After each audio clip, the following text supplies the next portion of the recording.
Good morning बच्चों हमारा lesson चल रहा है बस के नीचे बाग।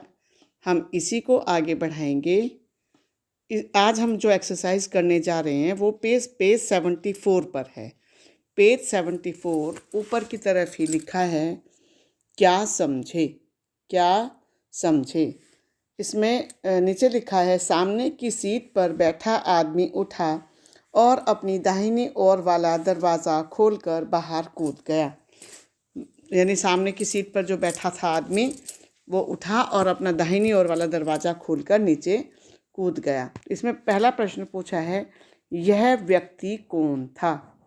तो इसका उत्तर है बच्चों यह व्यक्ति बस का ड्राइवर था। जो बस को चला रहा था वो ड्राइवर होता है बस का। तो ये जो व्यक्ति था जो कूद गया ये बस का ड्राइवर था। दूसरा प्रश्न पूछा है बस में कितने दरवाजे थे। तो बच्चों अगर आपने बस देखी होगी, आपने ज़रूर देखी होगी, सवारी भी की होगी बस में बैठकर। तो बस में 3 दरवाजे होते हैं, एक ड्राइवर की तरफ होता है और 2 दरवाजे सवारियों के उतरने और चढ़ने के लिए होते हैं। तो इस प्रकार उसमें केवल 3 दरवाजे होते हैं। इसमें बच्चों अगला क्वेश्चन है आगे क्या हुआ होगा कहानी सुनाओ। यानी कहानी को अपने मन से आपको आगे बढ़ाना है। तो मैंने थोड़ा लिखा है इसको कि कहानी हमारी यहाँ पे समाप्त हो गई थी, ख़त्म हो गई थी कि छोटा जो बाघ था वो बस में आकर फिर से चढ़ गया और ड्राइवर की सीट पर बैठ गया, इधर उधर देखने लगा। बाकी सब लोग बस में से उतर के चले गए और वो हैरान था कि सामने से जो बस आ रही है उसमें तो लोग बैठे हुए हैं लेकिन इसी बस के लोग क्यों चले गए, उसको ये बात समझ में नहीं आ रही थी। तो आगे क्या हुआ होगा यही बात हमें डिस्क्राइब करनी है, इसी बात को हमें थोड़ा सा बताना है।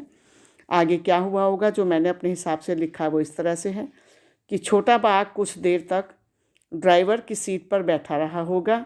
वह कुछ देर इधर उधर देखता रहा होगा। फिर वह बस से उतरकर जंगल में वापस चला गया होगा, क्योंकि कितनी देर बैठ सकता है अकेला वो वहाँ पे। मन तो उसका लग नहीं रहा था, मन तो उसको लोगों को देखने में अच्छा लग रहा था। तो इसलिए वो फिर उतरकर बस से जंगल में वापस चला गया होगा और थोड़ी देर बाद ड्राइवर भी आकर अपनी बस को लेकर चला गया होगा। इस तरह ये कहानी यहाँ पर ख़त्म हो गई होगी। तो मैंने जो लिखा है वो एक बार फिर से पढ़ देती हूँ कि छोटा बाघ कुछ देर तक ड्राइवर की सीट पर बैठकर इधर उधर बैठा रहा होगा। वह कुछ देर इधर उधर देखता रहा होगा। फिर वह बस से उतरकर जंगल में वापस चला गया होगा। थोड़ी देर बाद जब ड्राइवर ने देखा होगा कि बाघ का बच्चा उतर के जा चुका है तब वो भी बस को लेकर चला गया होगा। तो बच्चों इसको अपनी कॉपी में लिखेंगे, ये होमवर्क है, याद करेंगे। आज के लिए इतना ही। थैंक यू बच्चों। ओके।